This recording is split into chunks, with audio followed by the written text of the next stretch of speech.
Roll it. Can you just address the suggestion in one of the earlier questions that the United States abandoned Iraq? Well, I would fundamentally disagree with it. Just because we don't have troops on the ground doesn't mean we don't have a continuing close partnership with the Iraqi government.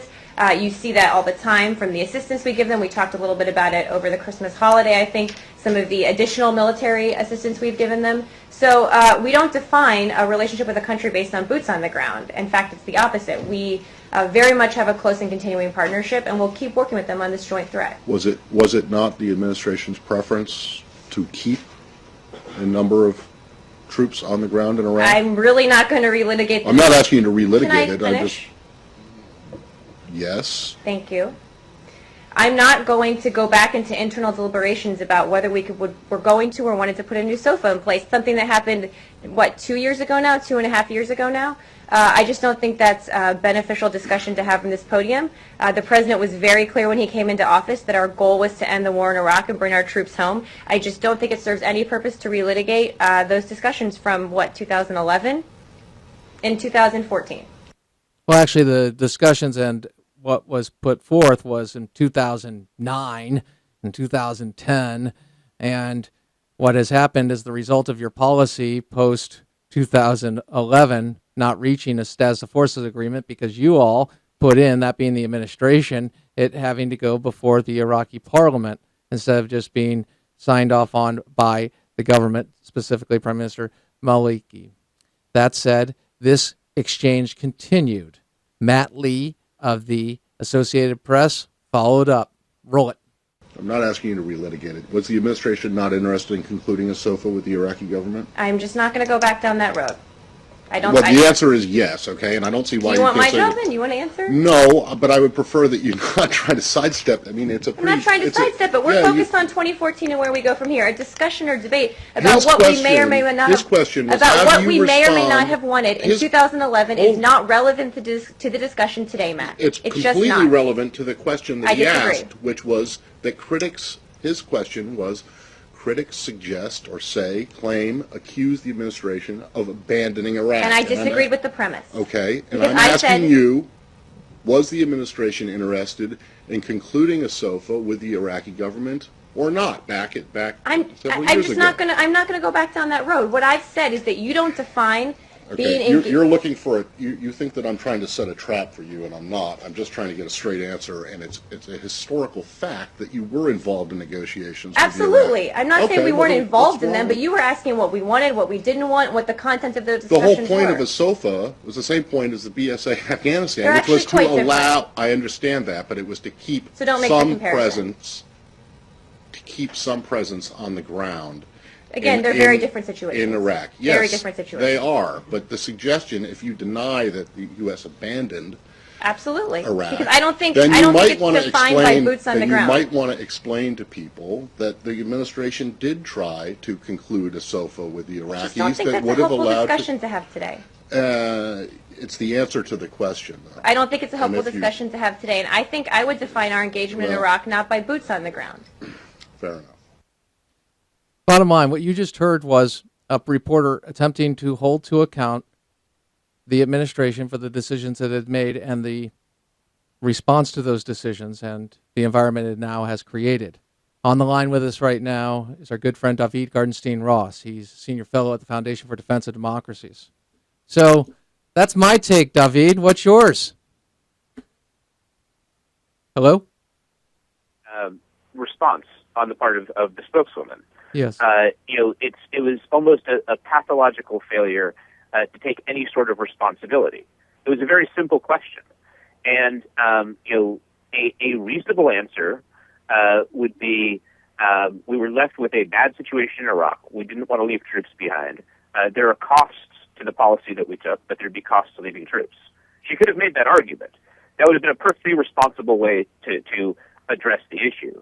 But instead she acted as though the past is the past, and we don't want to discuss it, full stop.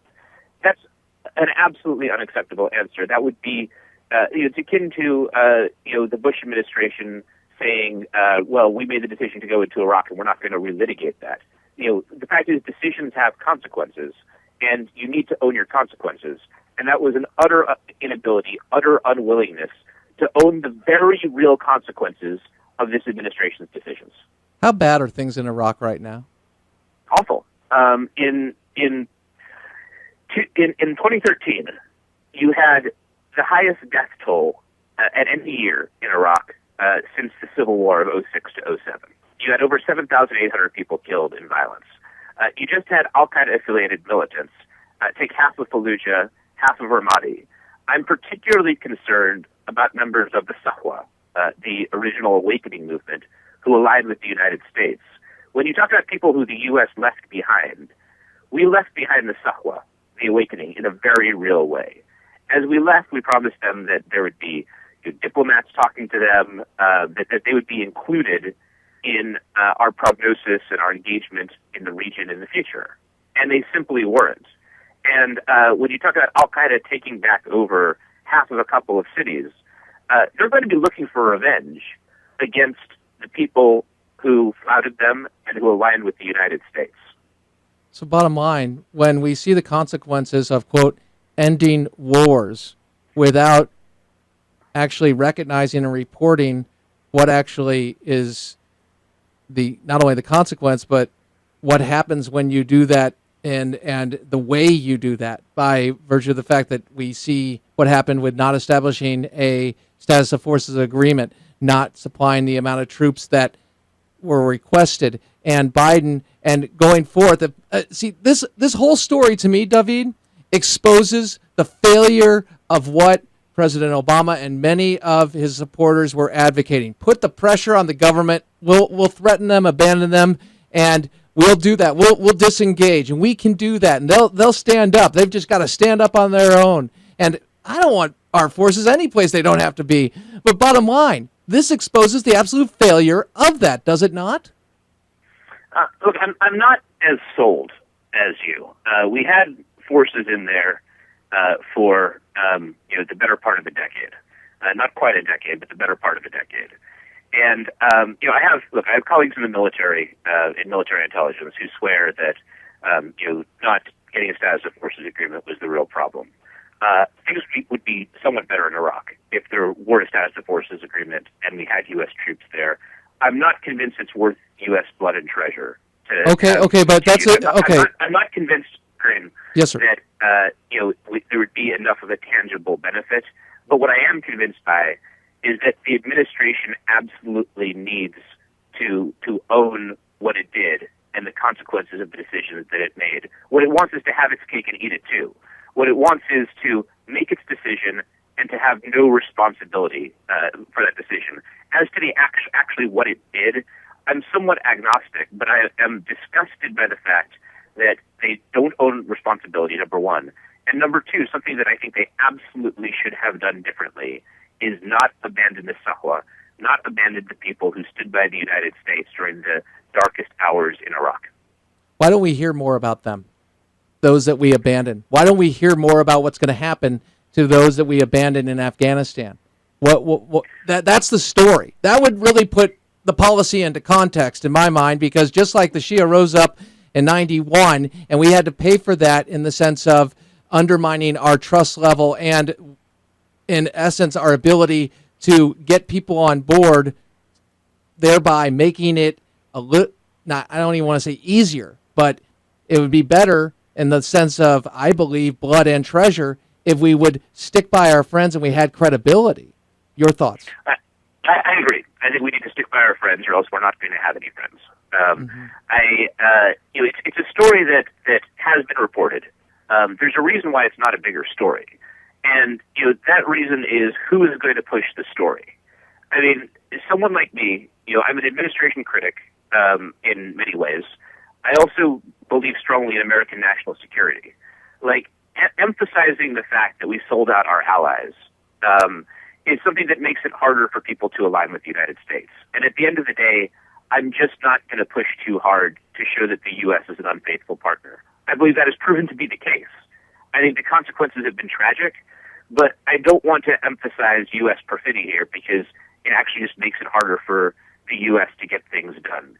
So that's, I think, the primary reason, actually, that there's not more attention to that story, though it most definitely is a story that deserves attention, and it's been told to some extent. And appreciate where you're coming from, David. My only thought is I'm in the place where I would sit there and exposing it would reveal the policy, and hopefully that would advance the type of change that is necessary for those in domestic politics to recognize, hey, we never want to advocate for this again, and that the administration obviously doesn't want to touch it, doesn't want to recognize it, and thereby will not be held accountable for the policy, not as individuals, as people, as for the people, as for the policy being a failure, and seeing the consequences of a greater butcher's bill at the end of the day. But I appreciate